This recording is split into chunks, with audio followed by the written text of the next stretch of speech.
It's a pleasure for me to introduce Dr. Antonio Araujo. He's a very friend for me.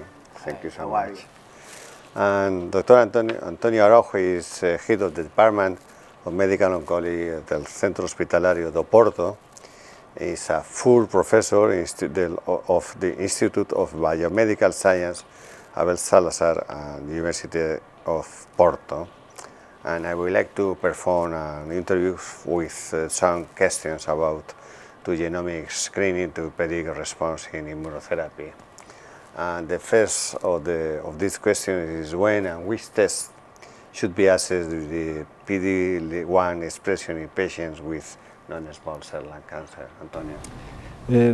We should assess the PD-L1 expression at the time of diagnosis to all non-small cell lung cancer that do not at advanced and or metastatic setting, in the advanced or metastatic setting, who do not express EGFR or BRAF V600E mutations or ALK or HOS1 translocations.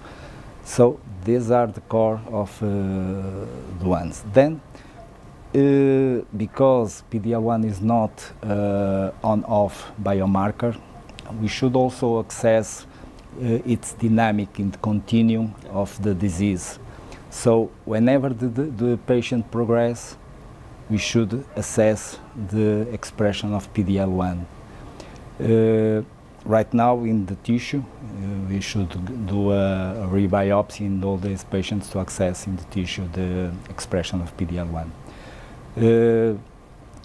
In terms of which component, which assay we should use, right now we are using the 22C3 antibody, and most of the centers in Portugal use the Ventana platform.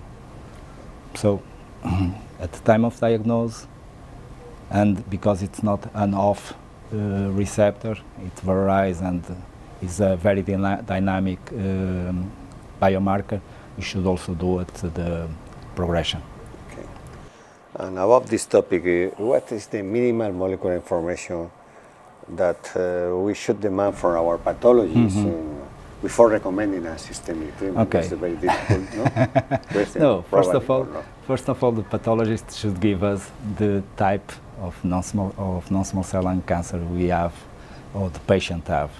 We should know, first of all, if it is a squamous or non-squamous carcinoma. Yeah. Then he should give us the presence or not of mutations. For mutations that we have, treatments that proven efficacy for them, like EGFR, BRAF mutations, ALK and ROS1 rearrangements. If possible, these are the minimum. These four are the minimum, but if possible, c-MET, RET, HE2R, HR2, these are the main biomarkers. And then, of course, the PD-L1 expression. Of course, you can do NGS at these patients, but in our clinical daily practice, we should restrict the utility of these biomarkers to those who have proven efficacy therapy. And for that, only right now it's 7 biomarkers. Okay, thank you. And this is the last question. And when do you use the liquid biopsy in this setting? Metastatic?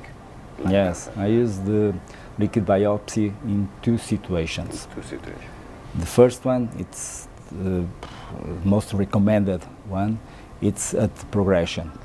When I have a patient with a driver mutation and he progresses under a therapy for that driver mutation, I'd like to see what is the main cause of acquired resistance. And so I do the liquid biopsy. I collect blood and do NGS. But I do also in another setting of patients, in the very selected patients, in the very selected number of patients at time of diagnosis.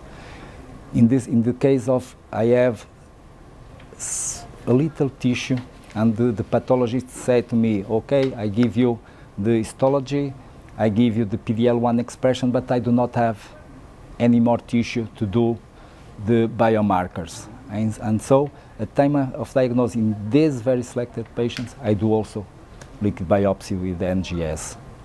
I hope in the near future we could do NGS in the blood sample to all our patients and spare these patients to a biopsy, because we know that biopsying lung, it's not easy, it's not, it has some dangers, and if I can spare my patient to that, it's better.